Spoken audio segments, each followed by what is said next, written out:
everybody, Andrew from mobileburn.com here, giving you a quick first impressions of the LG G2. We already did a hands-on, but we wanted to give you an idea of how it's shaped compared to some other leading devices at the moment. So this is it next to an HTC One. As you can see, the G2 is a little bit wider. They're kind of the same height, not exactly, but you can see from the measurements on the website the difference between them. In terms of build materials, the LG prefers a glossy plastic. HTC, of course, goes with the aluminum body. This is kind of the same story when you switch over to the Samsung Galaxy S4. They both have glossy plastic finishes. They both are very curved. But when you switch them back over, you can see there's a difference between them. The Galaxy S4 favors Super AMOLED, while the LG has the IPS display and it's much brighter. It's also much more true to life in terms of colors. Their whites don't have the tint, as you can see from the video associated with this. Get a little closer on here. I'll say that the text is very clean and very bright on here. Now with the HTC One, on the other hand, this also has an IPS display. I have the Google Play edition, so the color profile is a little different than what you see with Sense, but you notice it has very big bezels on the sides.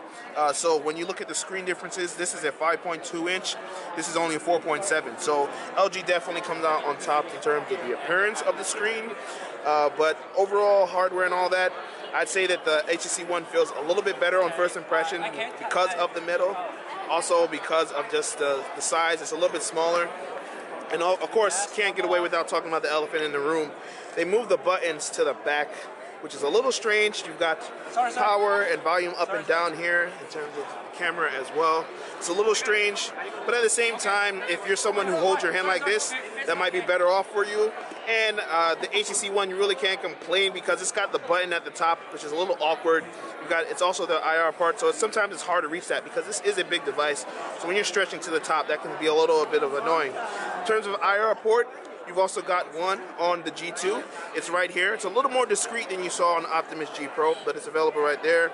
And on the Galaxy S4, it also has the IR port right here, IR blaster discreetly at the top in front of the faux metal rim.